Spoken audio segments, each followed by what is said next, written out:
Poglejte, čisto kratko bom odgovoril. Mi teh podatkov sploh nismo skrivali, ampak jih tudi objavljali nismo.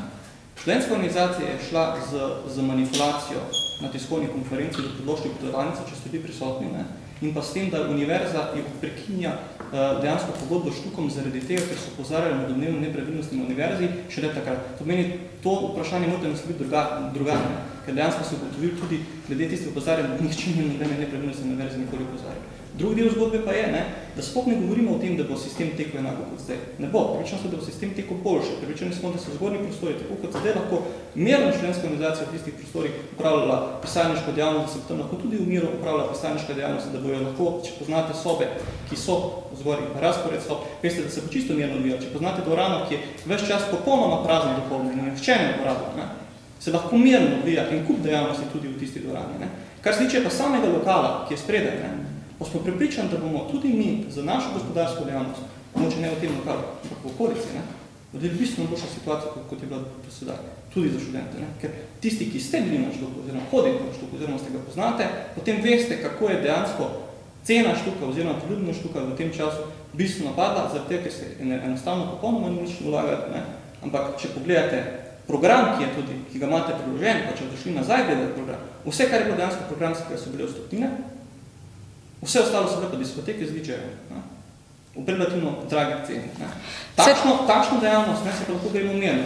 In govoriti o tem, da je Štuk središče kulturne dejavnosti, pa če poznate program Štuka za nazaj, boste ugotovili, da je Štuk toliko središče kulturne dejavnosti, kot katerikoli drugi klub v Mariboru ali okolici, ki ni v lasti nobene študentske organizacije, ampak deluje po čistih tržnih principih.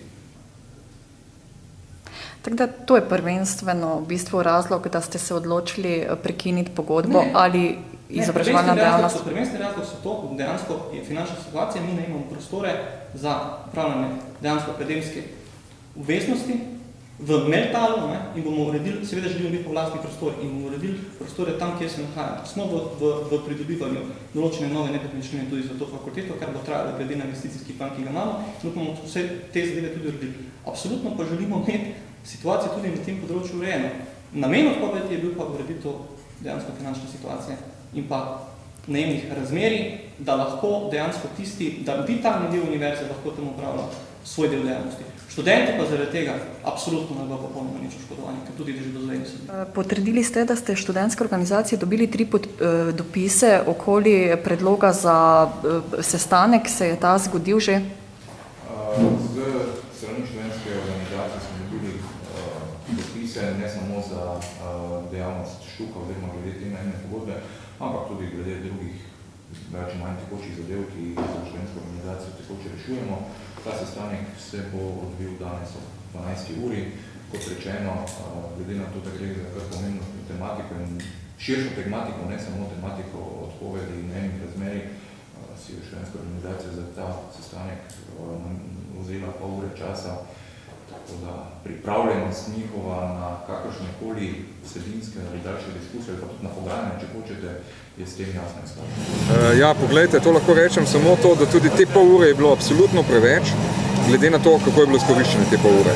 Niti 1 minuta strani univerze ni bila namenjena konstruktivnemu dialogu v smeri dogovora, pač pa so se tam kar neke stvari metale na mizo, ne zaradi dogovora, pač pa ravno zaradi tega, da se bo v javnosti poskušal ustvariti občutek, da se pogovarjamo.